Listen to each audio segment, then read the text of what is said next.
itu adalah dari tugas mahasiswa. Yang kedua adalah kreativitas dalam kelompok.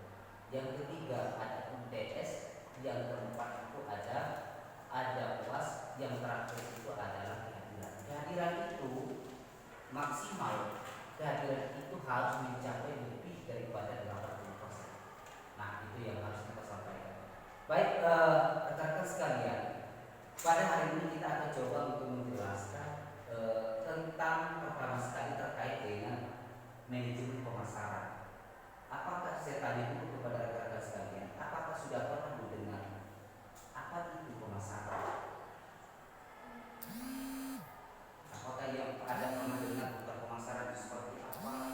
Apakah pemasaran itu cuma jual saja? Ada yang tahu kira-kira pemasaran itu seperti apa? Kalau kita kata pemasaran, langsung ingatnya dalam bentuk promosi barang. Promosi barang, apalagi kira-kira kalau kita ini?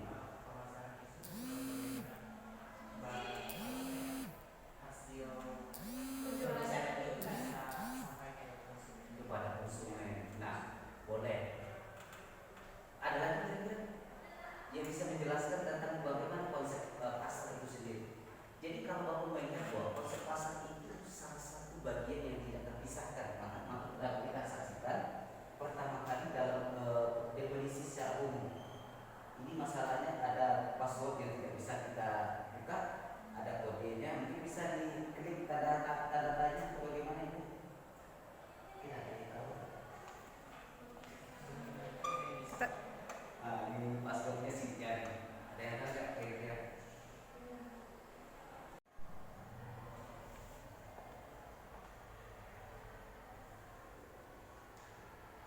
Nah, ya. Baik rekan-rekan sekalian, hari ini kita akan mempelajari tentang persoalan adalah konsep dasar dan politik pemasaran. Belum muncul ya? Belum connect.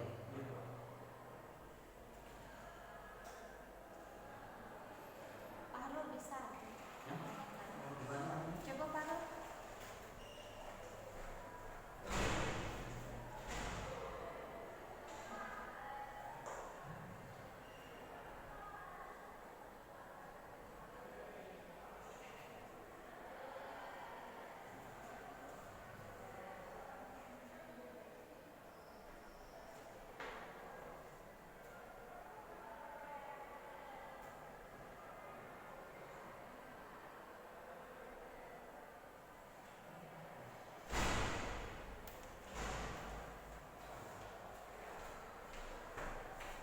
Baik, rekan-rekan sekalian, kita masuk kepada materi kita pada hari ini adalah tentang dengan konsep.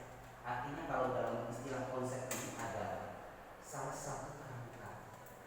Ketika kalau dalam istilah dasar itu ketika membangun rumah ada semacam bentuk desainnya. Maka konsep itu dapat kita pahami bahwa semacam bentuk bangunan yang sudah memiliki desain, bentuk dan segala macam itu adalah yang disebut dengan konsep.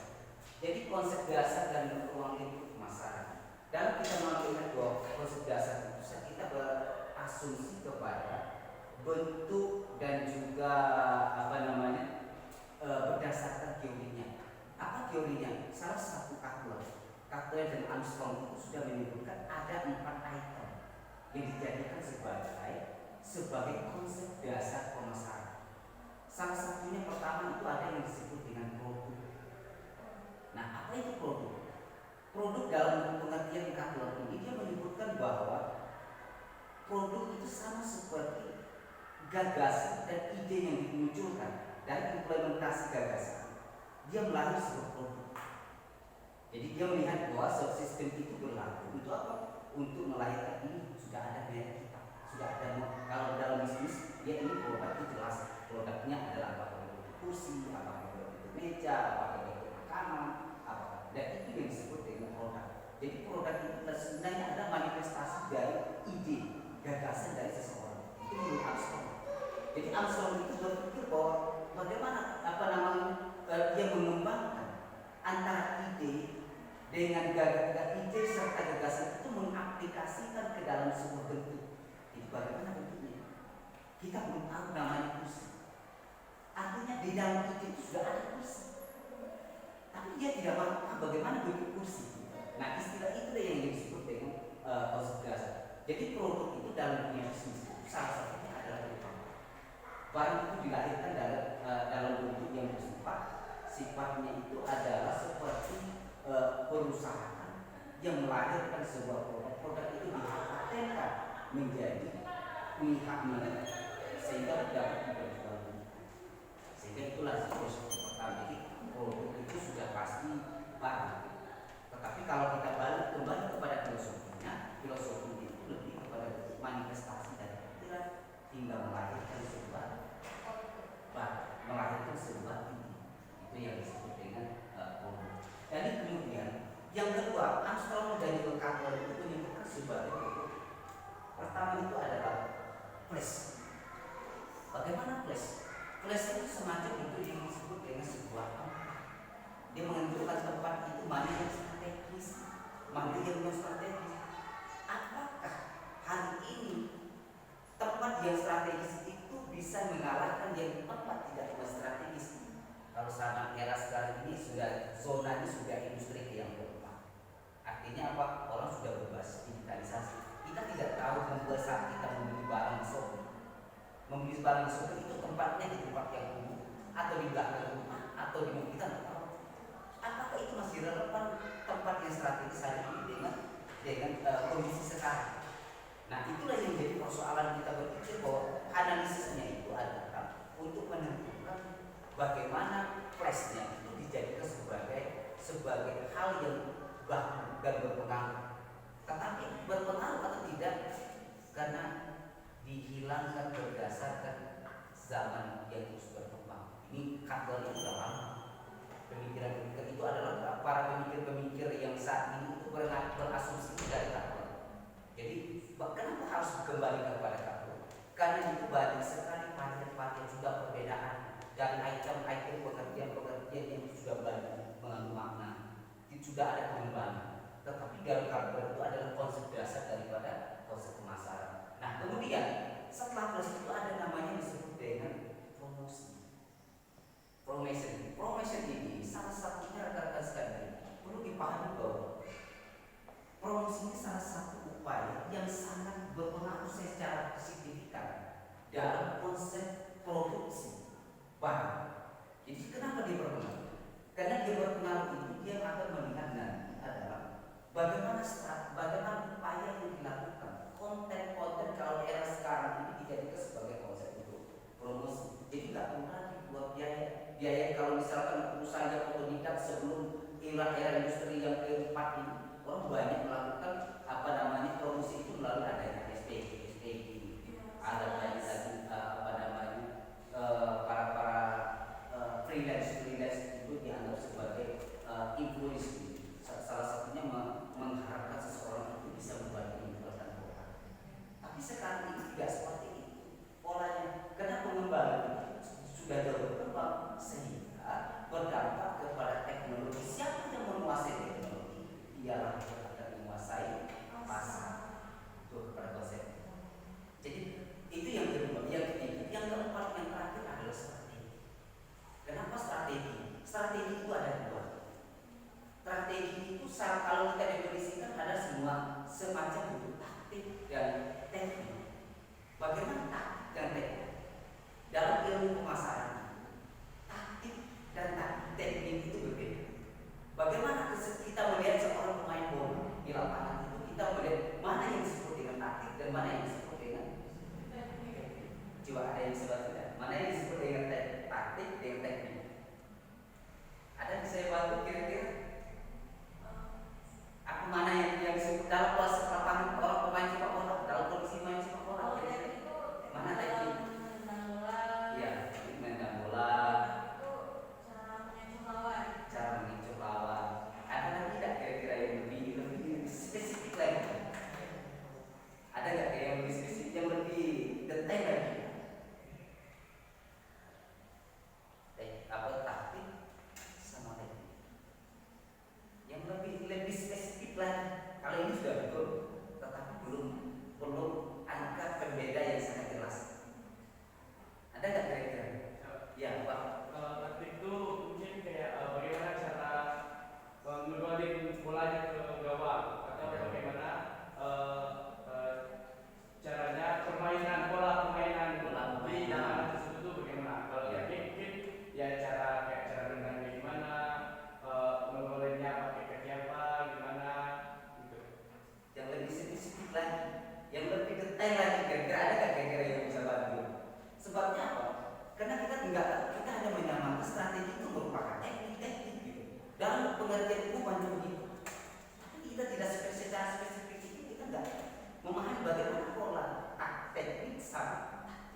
dia mampu bersetuju, itu adalah merupakan taktik.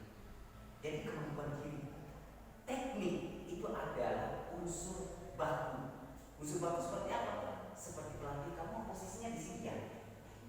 Kamu di sini nanti, kamu posisi kalau di lapangan kamu nanti putar lagi ke sini. Kamu nanti posisi teknik. Berarti teknik itu diatur dan cara bentuk baku. Kalau taktik itu tidak seperti itu. Taktik itu dia lebih kepada bentuk kemampuan pribadi, kemampuan seseorang, personal. Tapi kalau ini tidak posisinya ini taktik bagus, ini posisi bagus ini bagus ini. Dan itulah yang dalam bentuk strategi. Jadi strategi itu manifestasi dari pengertian dua taktik dan teknik. Begitu dalam dunia bisnis. Bisnis itu ada bagaimana kita membuka dalam bisnis. Bisnis ini ada yang pemain kita menjadi mengumpul atau menjadi pemain. Kalau pemain strategi kita jemput bola, itu kemungkinan untungnya lebih besar dibandingkan dengan kita mengumpul. Contoh seperti apa? Kalau kita buka toko, tokonya ada di warung saja, dengan orang yang bergerilya atau yang menggunakan sistem apa namanya gerilya dan segala macam, mana lebih untungnya dibandingkan dengan kita harus stagnan di dalam. Itulah yang menjadi perbedaan dalam dan bentuk seperti ini. Jadi rekan-rekan sekalian, dalam kita memahami itu tentu kita harus paham betul bahwa konsep itu seperti apa. Jadi jangan kita tahu bahwa konsep pemasaran itu sebagai alat yang tidak bisa diukur, semuanya itu sudah dimiliki orang dulu. Jadi kita hanya sekitar untuk memahami, memberikan pemahaman pencerahan dalam teori-teori supaya kita mudah menjalankan aktivitas. Nah, itu rekan-rekan sekalian.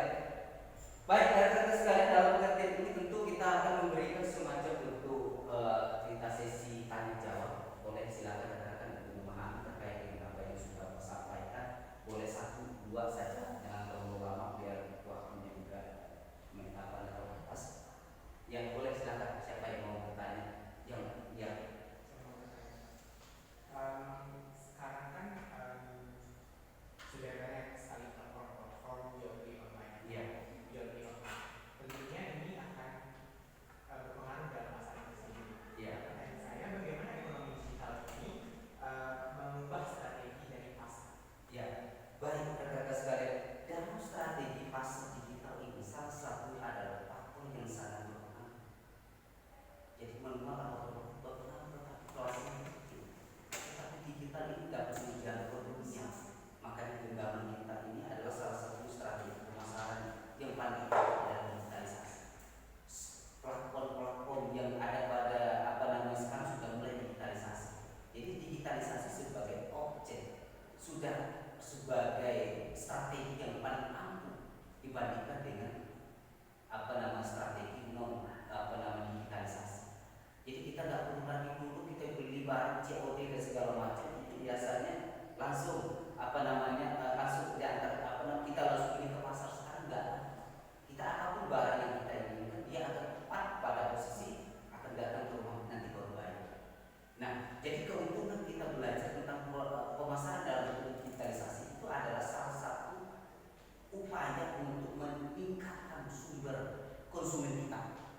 Konsumen itu salah satunya bagaimana? Artinya konsumen itu kita menjangkau dalam aspek siapa sekarang yang ada di target sasaran pasar kita. Jadi target sasaran pasar kita itu jelas. Jadi jangan kalau misalkan tidak lagi konsep kita apakah kayak saya ditipu, saya ini biasa. Jadi misalkan ditipu ada akun-akun yang misalnya kita sebagai konsumen ada akun-akun yang menyebarkan iya seperti bodong.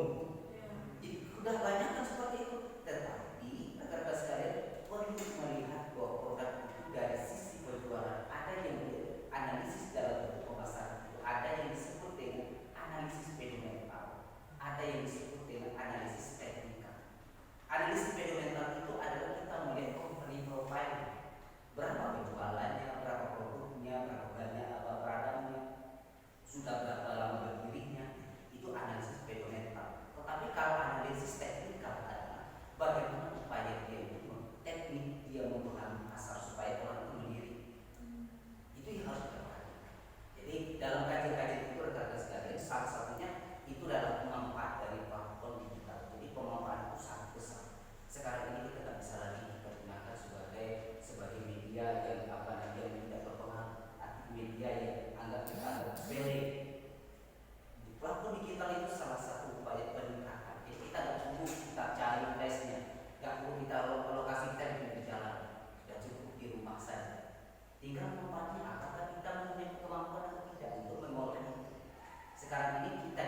perilaku original atau apa?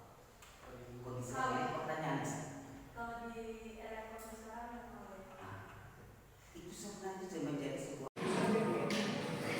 Baik teman-teman sekalian, dari materi yang kita sampaikan tadi banyak hal yang menjadi sebuah kesimpulan dari benang merah yang bisa kita tarik. Namun itu bukan saja peruntukan untuk secara kita sekedar menguasai, tetapi kita harus pertama sekali adalah mendalami itu bukan saja dalam bentuk dalam bentuk buku referensi dan segala macam, akan tetapi kita harus merasakan sense of belonging-nya, rasa memilikinya gitu. Produk itu akan mampu kita akan mampu kita kelola dengan baik ketika rasa sudah ada. Kalau kalimat itu kenapa demikian? Karena itu adalah salah satunya menumbuhkan rasa hobi. Kalau bahasanya rasa keinginan itu lebih tinggi. Jadi itu yang membuat kita kalau seandainya sudah mau membangun sebuah produk, itu konsistensi itu membangun dari dalam. Jadi bangun hobinya bukan membangun dari proses ikut-ikutan. Jadi bangun dari dasar di dalam itu adalah dari hobi. Baik rekan-rekan sekalian, itu saja yang perlu saya sampaikan pada hari ini. Banyak sekali materi yang sudah disampaikan, tetapi pada kesimpulannya adalah kita sudah menyampaikan bahwa terkait dengan konsep-konsep dasar pemasaran sains ini sebagai sumber-sumber referensi kita. Untuk itu sebagai tugas di rumah kita coba membuat semacam bentuk studi kasus. Studi kasus ini adalah mencari sebuah persoalan-persoalan terkait dengan ilmu pemasaran yang ada di luar sana. Sehingga minggu depan kita akan mencoba untuk menganalisis terkait dengan hasil temuan-temuan observasi rekan-rekan sekalian.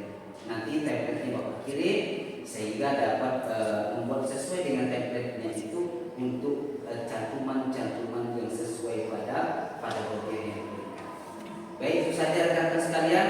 Terima kasih atas perhatiannya. Mohon maaf jika terdapat kekurangan. Akhir kata Bapak tutup dengan wassalamualaikum warahmatullahi wabarakatuh. Waalaikumsalam.